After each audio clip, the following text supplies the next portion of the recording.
Hello my friends, welcome back to my channel for another CMT related video for Charcot-Marie-Tooth Disease Awareness Month. If you are new here or this is your first time seeing a CMT related video, I have two others that I released for the month of September 2020 that have everything to do with the disease that I live with every day called CMT, Charcot-Marie-Tooth Disease. This is a disease that is a nerve disease that also impacts my muscles and my muscular strength. So if you are interested in checking those out, I will have them both linked down below for you. We have a CMT Q&A and a video all about the everyday products that I use and that are available to the general public that help me with day-to-day life with CMT. But today is the third edition of CMT Awareness Month videos, and today we're going to talk all about health and fitness, specifically fitness and working out with a disability. So if that sounds interesting to you, stay tuned. It's coming right up now.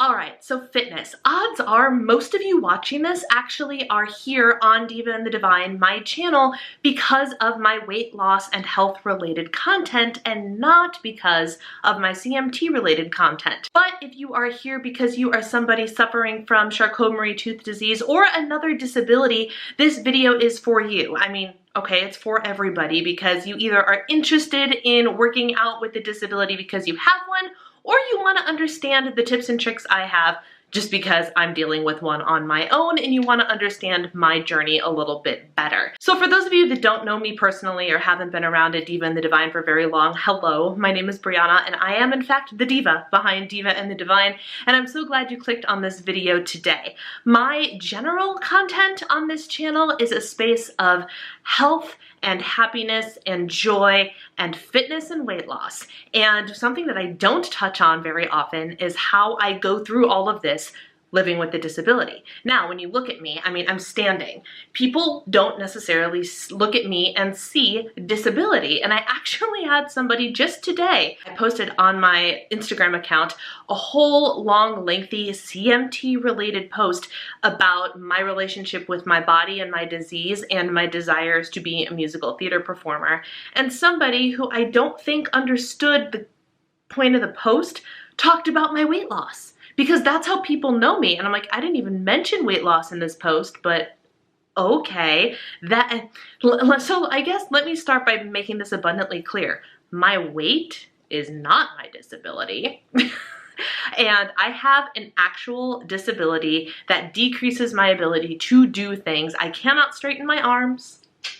My hands are very weak. I can barely stand on my toes. I cannot lift my arms up over my head. I have physical limitations. But I do not let those physical limitations get in the way of me pushing myself and challenging myself physically for the sake of fitness and health. And that is what I want to talk to you about today. I just have a couple of things that I want to touch on that might hopefully inspire or aid people with disabilities of all types, all physical disabilities, to be able to reach some fitness goals for themselves anyway. And these are just a couple of things that I came up with after thinking about what are some primary differences, what are some primary things of note that I need to consider when approaching fitness with a normal body versus with my body, a disabled in some way, shape, or form body. And this is what I came up with.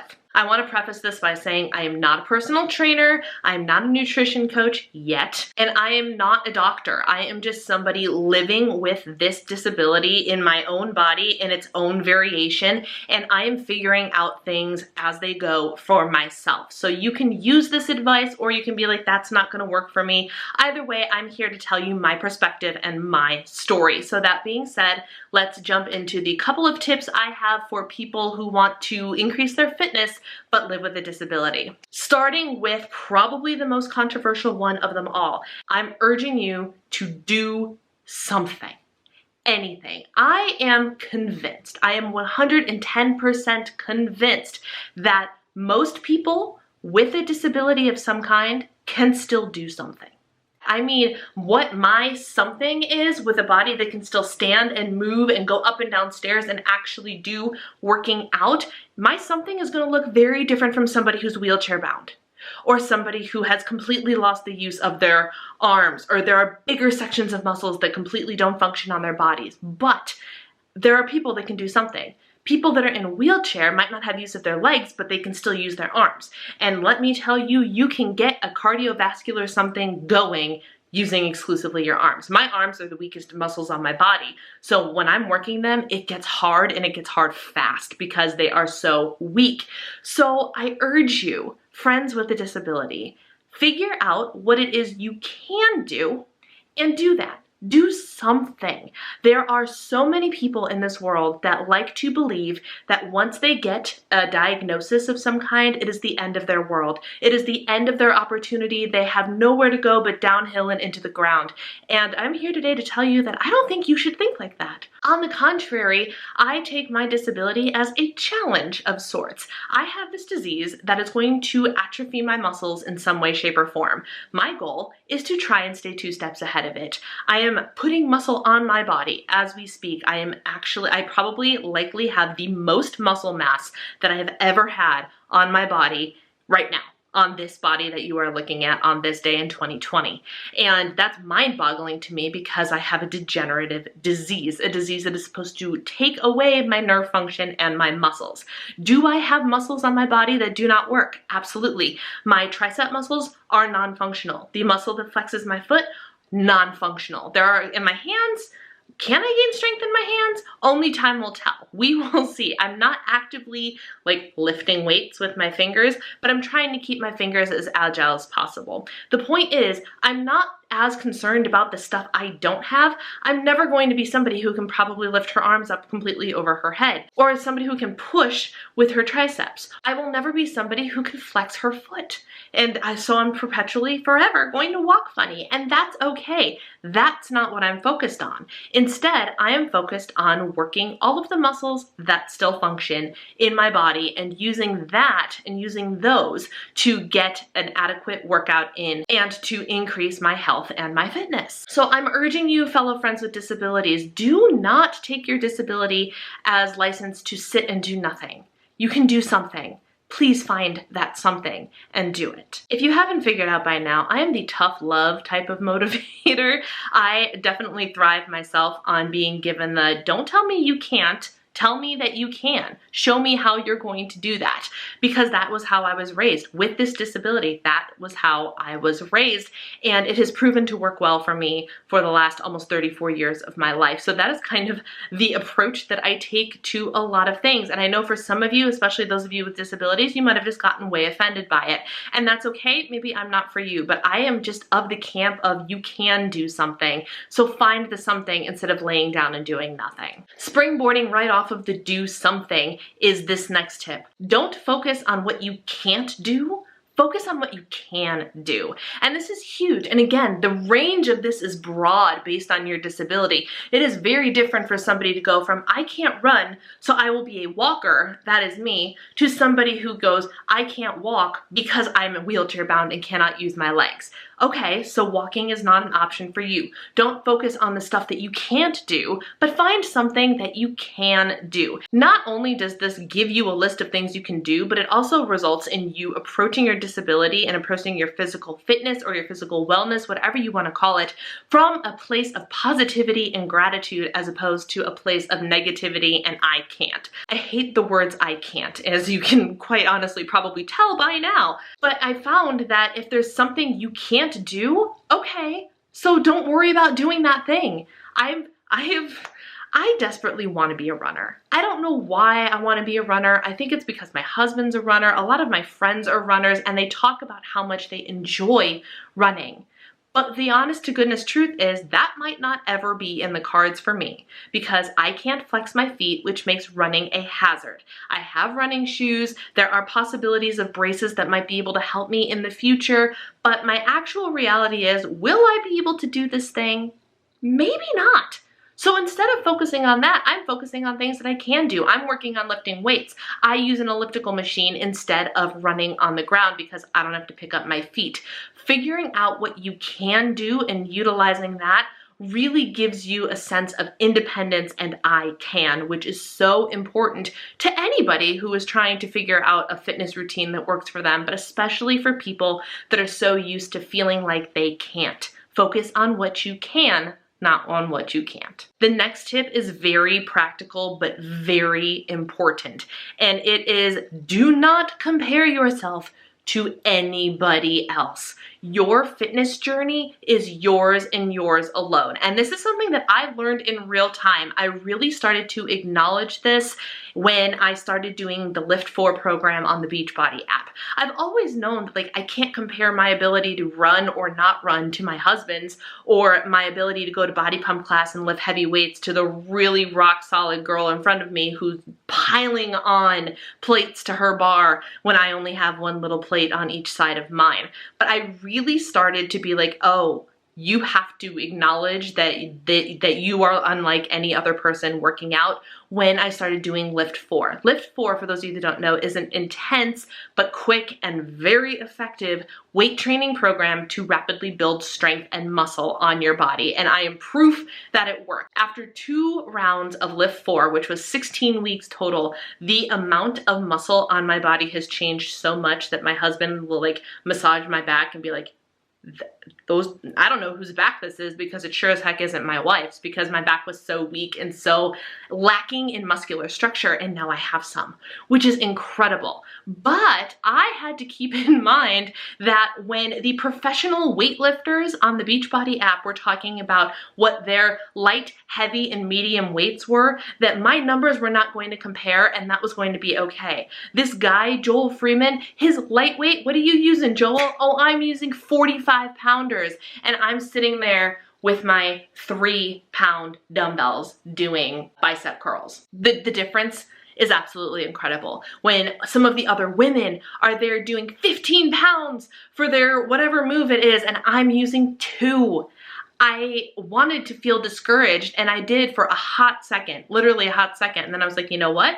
That body is not my body. My body is my body, and as long as this is heavy to me, as long as I am making progress and going up in weight slowly but surely, that is all that matters. It does not matter what a single person in your class or sitting next to you in the gym or on the video screen in front of you is using. As long as you are challenging yourself, that's all that matters. So don't compare yourself, especially to a normal body. I use that term so very loosely. What I mean by normal body is a non-disabled body. And I know within non-disabled bodies, there are very wide spectrums of non-disabled bodies as well. That's totally fine. But when I use the term normal, I mean without physical disability. Do not compare yourself, your weights, your class, your body composition to a normal body, but also do not compare your own starting point or your own progress to that of somebody else with your disease. Especially with a disease like mine, CMT varies so much even within a family, and I talked all about that in my Q&A video about how different the 4 members of my family that have it are. So the fact that I can use 10-pound weights to do upright rows, don't let that discourage you if you can only do 5 or if you can only use 1. It doesn't matter. All that matters is what you are doing and how you are challenging yourself. The last tip I have for you regarding fitness and CMT is do not be afraid to modify. Modify everything if you have to. Doing something different is always better than doing nothing, right? So what do I mean by modifications? Well, let's take an easy example. Push-ups. Push-ups are something that I'm never going to be able to do on the floor. I do not have tricep muscles, like I told you, so if you put me on the floor and put my hands out in front of me and say, hold yourself up with your arms, I'm gonna crash my face into the ground because I don't have functioning tricep muscles.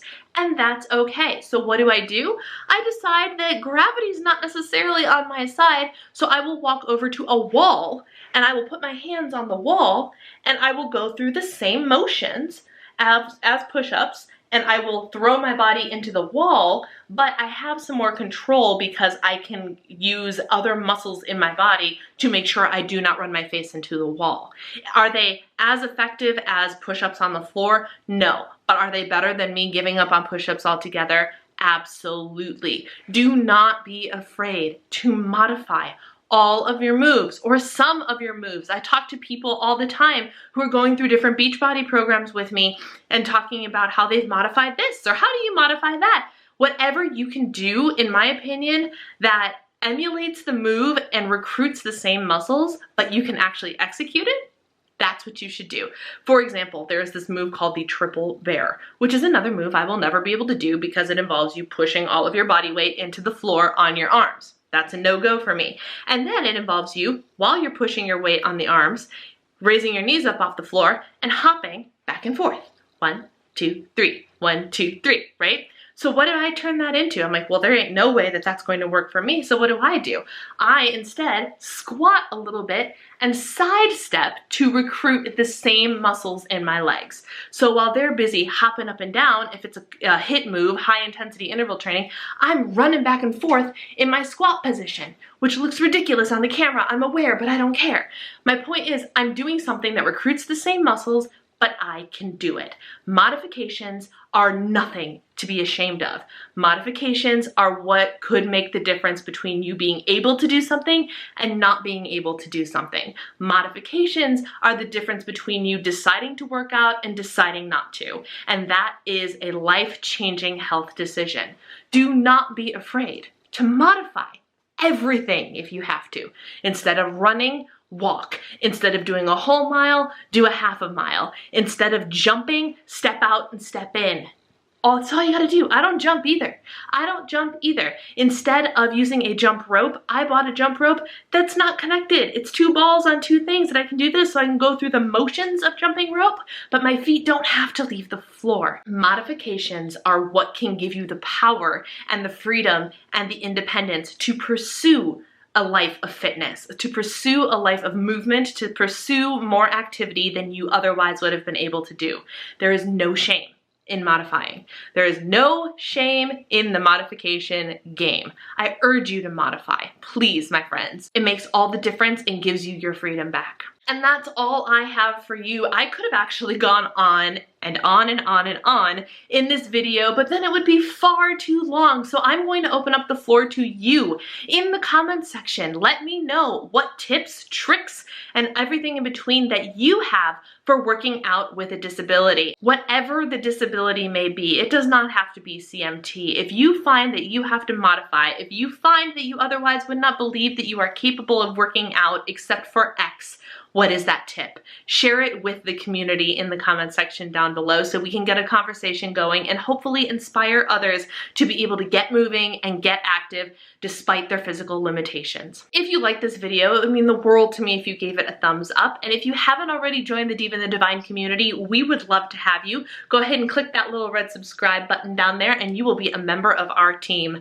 Thank you guys so much for taking the time to watch, and an extra special thank you to everybody who is here watching the CMT videos for the sake of learning a little bit more and becoming more aware about Charcot-Marie-Tooth disease. That is one of the primary reasons that I am putting out these videos, because it is a disease that 1 in 2,500 people have, but nobody knows about. So it's my job to be able to use my platform to make people more aware. So if you're one of those people, a special shout out to you for taking the time to learn a little bit more about me and my disease. Thank you guys for taking the time to watch. Take care. I'll see you in my next video. Bye.